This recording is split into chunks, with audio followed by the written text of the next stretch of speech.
बच्चों बच्चों पिछली क्लास में हम लोगों ने द्विघात समीकरण की सहायता से द्विघात सूत्र निकालना सीखा था कि द्विघात समीकरण की मदद से द्विघात का सूत्र कैसे निकलेगा। ठीक है, इस सूत्र की मदद से, इस फॉर्मूले की हेल्प से हम लोग द्विघात समीकरण में x की वैल्यू निकालेंगे। पहले हमने विधि आपको क्या बताई थी? गुणनखंड वाली विधि बताई थी। इसमें फॉर्मूले की हेल्प से हम लोग द्विघात समीकरण में x की वैल्यू निकालेंगे। तो फॉर्मूला हमारा क्या था बच्चों? x is equal to minus b plus minus under root b square minus 4ac upon 2a। ये हमारा फॉर्मूला था। एक बार इसको हम लोग फॉर्मूले को प्लस के साथ लिख सकते हैं। ठीक है, एक बार इस प्लस के साथ लिखेंगे और एक बार इस माइनस के साथ लिखेंगे तो x की हमारी सॉल्व करने पे दो वैल्यूज़ निकल के आएंगी। ठीक है, अब इसमें हम लोग आगे जानेंगे कि फॉर्मूले से तो निकालेंगे वैल्यू, लेकिन फॉर्मूले को पूरी लंबी प्रोसेस हो जाएगी। तो उससे पहले अगर हमसे ये पूछा जाता है कि बताइए कि इसका आंसर निकलेगा भी या नहीं निकलेगा। ठीक है, मूलों का प्रकृति क्या होगी, नंबर जो निकलेगा वो वास्तविक होगा या नहीं होगा, तो हम लोग ये जानेंगे कि वो कैसे निकालते हैं। तो बच्चों हमारे पास जो फॉर्मूला है, फॉर्मूले में एक जगह पे लिखा हुआ है b square is equal to 4ac, b square minus 4ac लिखा हुआ है। ठीक है, तो जो बी स्क्वायर माइनस 4ac होता है उसको हम लोग किससे डिनोट करते हैं? उसको हम लोग डी से डिनोट करते हैं। ठीक है, जिसको कहा जाता है विविक्तकर। ठीक है, जिसको विविक्तकर या डिस्क्रिमिनेंट कहते हैं हम लोग। ठीक है, विविक्तकर या डिस्क्रिमिनेंट कहते हैं। ठीक है, अब इस d की हेल्प से, जो हमारे पास d आया, उस d की हेल्प से हम ये जानेंगे कि किस तरह का हमारा हल निकल सकता है। मूलों की प्रकृति, जो भी मान निकलेंगे, x की वैल्यू निकलेगी, उसमें मूलों की प्रकृति क्या होगी। ठीक है, ये हलों को, ये d जो है वो हमें हलों की संख्या बताता है कि इसके कितने हल निकलेंगे, कितना रिजल्ट निकलेगा और कितने निकलेंगे। ठीक है, तो जैसे हमारा एक मानक समीकरण क्या था द्विघात का, ax square plus bx plus c is equal to 0 था। यही था द्विघात समीकरण का मानक रूप। ठीक है, तो अब इसमें हम लोग क्या करेंगे, a इज इक्वल टू सबको पता है क्या होता है।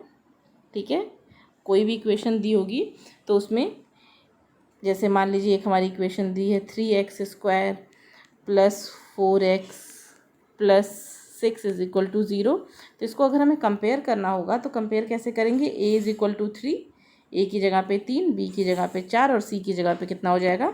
6 हो जाएगा। ये तो हो गया मान कैसे पहचानेंगे।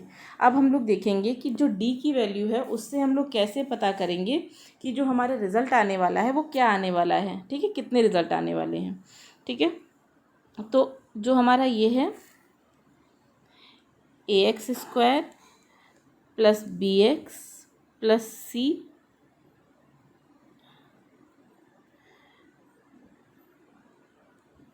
Plus c is equal to 0, जो ये है हमारा, इसमें जो a की वैल्यू है ये कभी भी 0 नहीं होगी। b हो सकता है 0, c हो सकता है, लेकिन a कभी भी 0 नहीं होगा। क्यों? क्योंकि द्विघात समीकरण फिर 0 हो जाएगा। ये द्विघात समीकरण थोड़ी ना रह जाएगा। अगर हम a की वैल्यू 0 रख देंगे तो x स्क्वायर भी क्या हो जाएगा? गुणा होकर 0 हो जाएगा। ठीक है, तो अब हम ये देखेंगे कि किस तरह के हमारे मूल निकलेंगे। तो हमने आपको बताया इसकी 3 कंडीशंस होती हैं टोटल। ठीक है, मूलों की प्रकृति जानने के लिए टोटल बच्चों 3 जो है कंडीशंस होती हैं। तो पहली जो हमारी कंडीशन है, पहली कंडीशन है अगर d हमारा क्या है? b square minus 4ac। ठीक है, इसकी वैल्यू 0 से बड़ी होगी।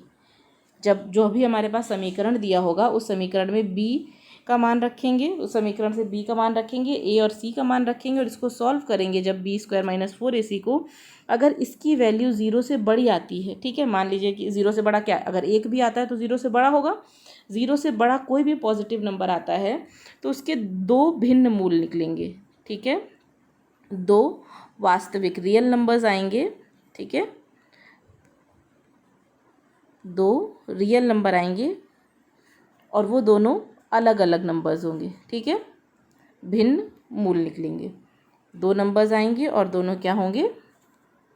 भिन्न होंगे। तो मूलों की प्रकृति अगर हमसे पूछी जाएगी तो पहली कंडीशन हमारी ये हो जाएगी कि अगर d is equal to b square minus 4ac जो है वो 0 से बड़ा है तो हमारे रिजल्ट कितने आएंगे, 2 वास्तविक भिन्न मूल आएंगे। ठीक है, वो भी मूल किससे निकलेंगे, हमारे फॉर्मूले से निकलेंगे, जो हमने फॉर्मूला लिखा x is equal to minus b plus minus b square minus 4ac upon 2a वाले फॉर्मूले से आएंगे। ठीक है, दूसरी कंडीशन जो है हमारी, दूसरी कंडीशन क्या होगी, दूसरी कंडीशन होगी कि अगर d क्या है हमारा, बी स्क्वायर माइनस 4ac, यही है, बी स्क्वायर माइनस 4ac हमारा d है। अगर इसकी वैल्यू 0 के बराबर आती है सॉल्व करके, आगे हम लोग जब क्वेश्चन सॉल्व करेंगे तो देखेंगे किस तरह से ये 0 के बराबर आती है।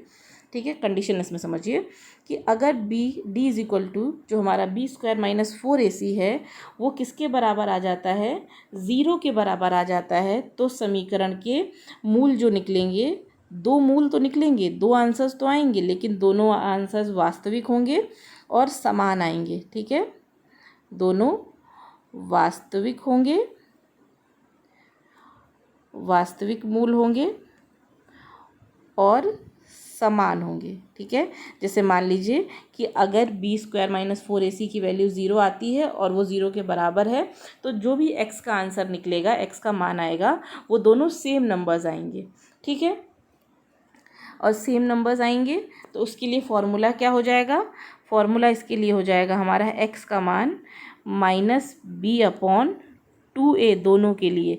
क्यों, क्योंकि under root b square minus 4ac की वैल्यू हमारे पास 0 आ जाएगी। फॉर्मूला क्या बनता है हमारा, यही तो फॉर्मूला होता है, अंडर रूट डी लिख सकते हैं इसको। जब d की वैल्यू 0 हो गई तो ये पूरा हिस्सा जो है हमारे पास, ये जो पूरा हिस्सा है ये 0 हो जाएगा। ठीक है, ये 0 हो जाएगा तो हमारे पास क्या बचेगा, x is equal to minus b upon 2a।